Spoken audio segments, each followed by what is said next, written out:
Howdy guys, what's up? As you can see, I'm coming back today with another m.o.a.b with every gun, and today it's with the 44 Magnum. So I'll talk a little bit about the 44 Magnum, and then I'll get on to what I want, something else I want to talk about. So yeah, as you can see, look, today it's obviously on lockdown again. You know, that's where I get all my pistol m.o.a.bs. I get them on lockdown, Arcaden, or Seatown, because they're the best stages for it. And the reason they're the best stages, you know, I've said this before, I suppose, is because you want to, with pistols, you know, when you're trying to get m.o.a.b with them, you want to get in and get out. You don't want to hang around for too long because usually you're out of bullets after you've unloaded your clip into some guy, some poor sorry guy, and yeah, you know, that's the main reason. So you want to sort of like, you know, kill a guy and then get out and reload and get some cover and stuff and then come back. And these stages are the best for it because you've got so many like rooms, small areas, places you can, you know, duck out of sight or jump out windows or whatever. And so so that's pretty much why I've got my m.o.a.bs on those stages. I haven't really set that up like that or anything like that. It's just that I've just played and that's how it's happened, I guess. You know, I didn't even give it much thought when I was trying to get the m.o.a.bs with these guns. I just sort of was playing. You know, if I was on interchange and I was trying to get m.o.a.b with 44 Magnum, then I was trying to get m.o.a.b on interchange, you know. Obviously I never did, because it's probably the hardest stage to get pistol m.o.a.bs, but yeah, you know, like I said, I haven't set this up or anything, it's just happened that way. So the other thing I want to talk about quickly with the 44 Magnums is that this gun has an interesting little quirk, and that is that it's got a bit of a visual recoil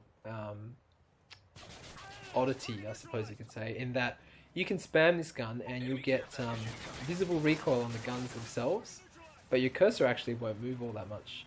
Your cursor will pretty much stay where you're pointing it at.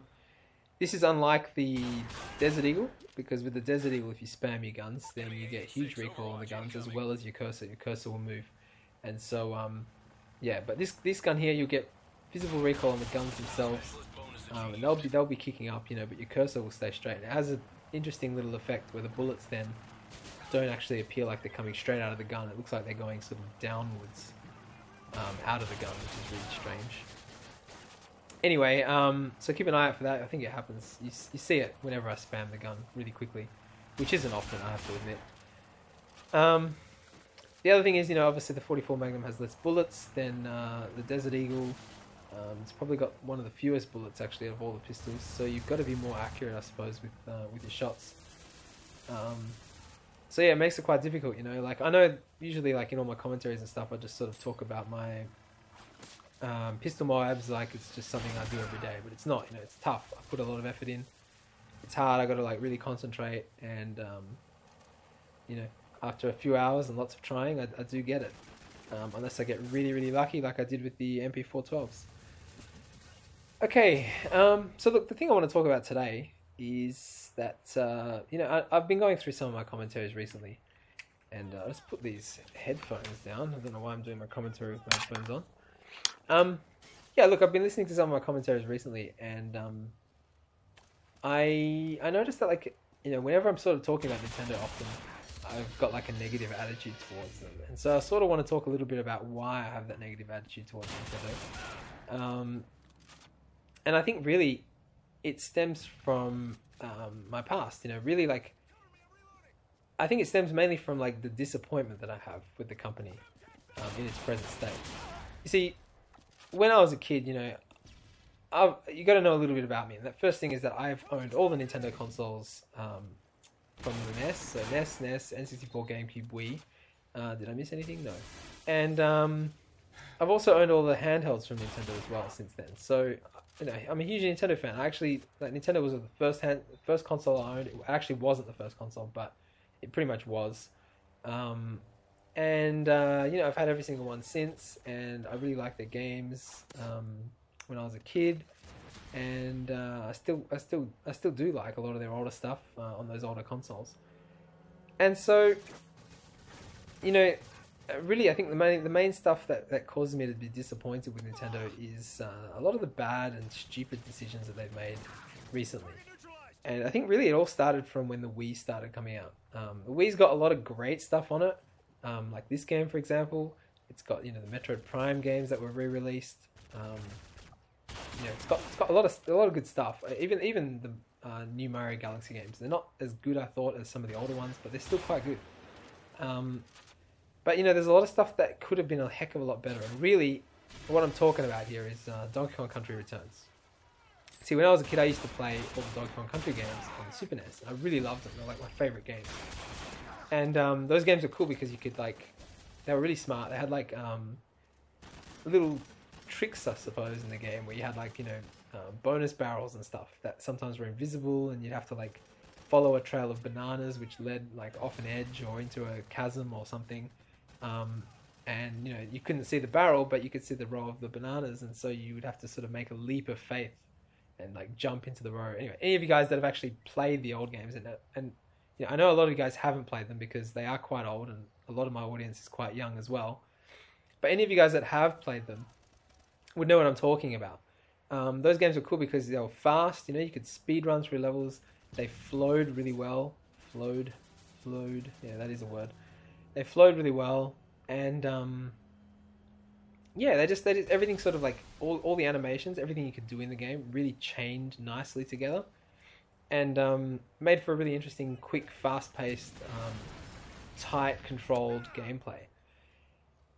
When I heard about, you know, Donkey Kong Country Returns for the Wii, I was really like excited, really happy, and of course, you know, the game came out, and it was very, very different to the old Donkey Kong games. Namely, you know, the characters are much slower. They have that heavy feeling to them. And particularly, the whole physics is completely different. The physics engine is different. It may be more like realistic, I suppose, more lifelike, but it's not as fun. I think it's not as playable, and perhaps that's a good example of when, you know, realistic games are not always better. So yeah, like because the physics engine was changed and the feeling of the characters and the movement was all changed and more sluggish and slow. Just wasn't as fun to me anyway, someone who had played the older games and grew up on the older games. And so, you know, I was really disappointed with that. But I have to say the main thing I was really disappointed with in Donkey Kong Country Returns is the lack of classic controller support. I just can't believe they didn't, you know, enable classic controller support, like an option to be able to use a classic controller. Because, you know, as it is now, to be able to roll in the game, you actually have to like shake the Wiimote or shake the nunchuck. I'm not sure which one it is, or maybe it's both. I can't remember.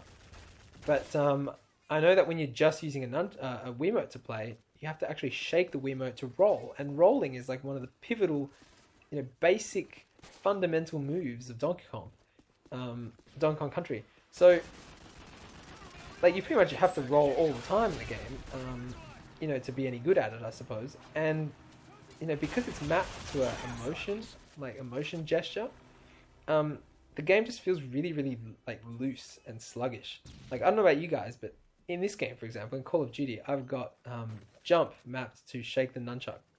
And, like I said, I don't know about you guys, but sometimes what happens to me is I go to jump, and I shake the nunchuck, and it doesn't work, right? And that's obviously because, you know, it's not picking up on the movement. And that's the main problem with motion controls, I think, is that it doesn't always pick up on your motion or on your movement that you do with the nunchuck or the Wiimote or whatever. And so that translates into like Donkey Kong Country Returns as well, where basically, you know, sometimes you go to roll and shake the Wiimote and it just doesn't roll. And it causes a lot of frustration, obviously, because, you know, you think it's going to roll, that way you can do a long jump or whatever. It doesn't, and then you die. You fall into a hole or whatever. Or you run into an enemy or something. You know, that never used to happen in the old games, because the old games had roll mapped to a button.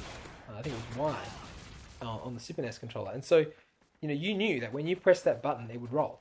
Like, every single time, it would roll. And you knew that when you pressed the button, because you could feel it, you could feel the button go down. And sometimes you could even hear the button. I remember my old Super NES controller, whenever I'd push a button, it'd have that really clicky sound, you know? And so I knew that when I pressed that button, it would roll, and it did every single time. So, you know, it allowed for me, oh, check that out, I just killed Juggernaut. was really lucky. You know, some other guys, poor guys, they were like shooting it and laying into the guy with a whole bunch of rounds and stuff. I just come along and go, oh look, a Juggernaut, boom, boom, and he died. It's pretty lucky. Anyhow, so yeah, that's really annoying. You know, like I've got a few other things I want to talk about, but because the video is ending, I'm gonna have to cut it short. But I'll continue this on in the next video. But as usual, guys, thanks for watching. Subscribe if you haven't. Hit that like button if you like what you saw, and have a good day, guys.